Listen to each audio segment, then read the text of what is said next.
Thank you, Rohit, for the kind words. And uh, I would like to thank you again for giving me this opportunity to speak on my one of my favorite topics, which is ESO deviations, because I find them easy to treat and giving you nice results.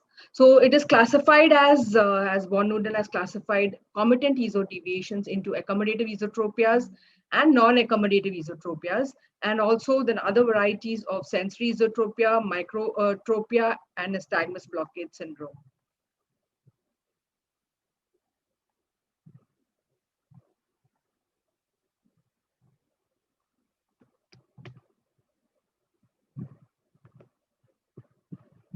So moving forward.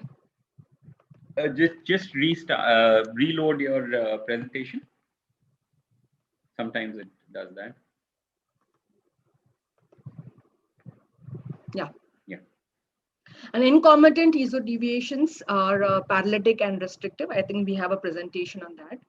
So a child presenting with esotropia, you have to know the age of onset, whether it is intermittent or constant, more when it is focusing for near. And it is important for us to do an atropine ointment refraction for children below the age of 6 years. I still do an atropine refraction, but I feel you get the full degree of hypermetropia, and then you are sure whether you have corrected the full accommodative part of the esotropia. And after 6 years, maybe you could do the cyclopentolate CTC. What we say is that which is performed after 60 minutes, which we do the retinoscopy after 60 minutes.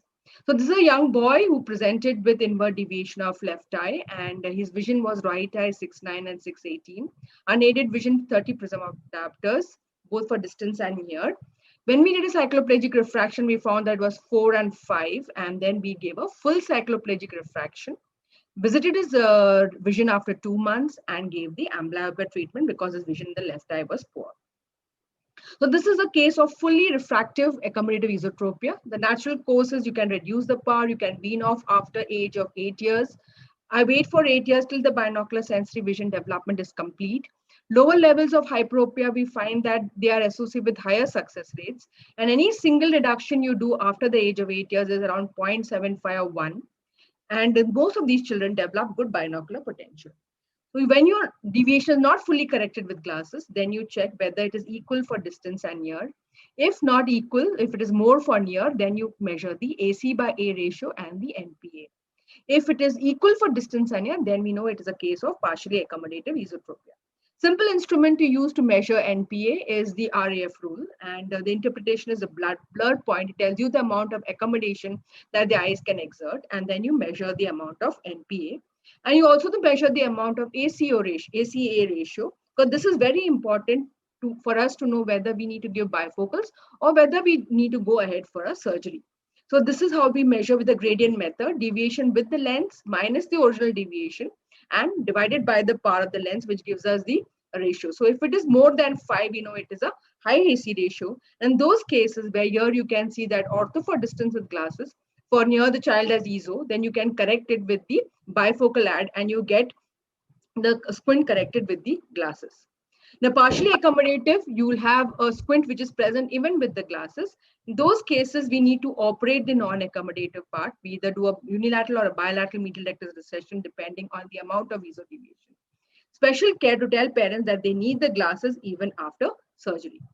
Now, the other one is the non-accommodative convergence excess, which has a normal AC by ratio with a difference in the distance and near. Those cases, we need to do either you do a large recession of the medial rectus measuring for near, or you do a Farden surgery. So the Farden surgery where you put the non-absorbable suture 12 to 13 millimeter from the insertion with a non-absorbable suture, and then you place it on the sclera and you fix the muscle to the globe. Now, if you have to combine it with recession, then you can do a Farden with a recession. So infantile esotropia is another non-accommodative esotropia present since birth and 6 months. And they have a large angle deviation, small refractive error, a cross fixation is present. If there's an abduction deficit, important to do the doll's head maneuver to rule out a 6-nerve palsy or Duane's. We need to do an atropine refraction corrective more than 2. Patch for the amblyopia, like if an infantile. Then if there's a fixation preference, patch the dominant eye for 4 to 6 hours or 4 hours in a day, and then see for the squint alternating and then plan surgery. Early surgery is required because it gives you good sensory outcomes. So early surgery could be ultra by 6 months, which may not occur in our scenario, but early is before the age of 2 years. So you measure it from the limbus. So as early when you operate it, like when you do not measure. So this is how the measurement has been done. So in a nystagmus blockage, where there is nystagmus which is dampened by convergence, they have a large variable deviations. The primary defect is supposed to be in the brainstem. You do either a Farden surgery or large recession of the medial rectus. Now another entity which is an acute acquired comitant esotropia, AACE, which is also another infrequent presentation. It presents with sudden onset of diplopia and comitant esotropia, which in eye children whose eyes may have been straight. So it is classified as type 1, Swan type, after artificial interruption of fusion, or the Burian-Franceschetti type, not associated with any refractive error, or the Belchowski type, which is associated with myopia in young myopic adults, or you can have acute esotropia of neurological origin. So in this, an all acute comitant esotropia, it is essential that we do a MRI to rule out if there is no other neurological problems. So in this case, where the MRI was normal, went ahead and did a both eyes medial rectus recession. Another child who presented with, again, with binocular diplopia, blurring of vision, and with psychological problems. She had a 636 vision for distance and for near N90, N24. Large variable alternating esotropia, did a retinoscopy, was going up to -4 to -5, did a dynamic retinoscopy, showed a lead of -4.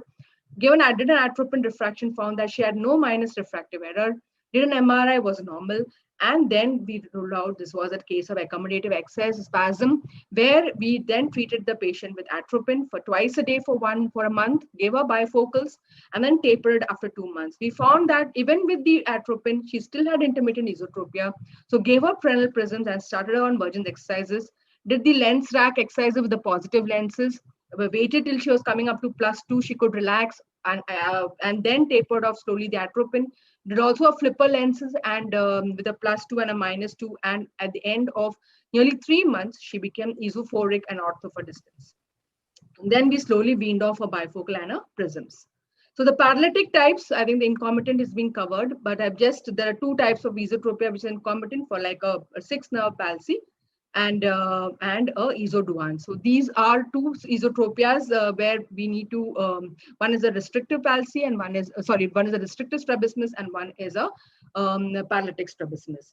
So in this, whether the FDT is positive or negative, you decide on whether you want to do a superior rectus transposition in a case of Duans.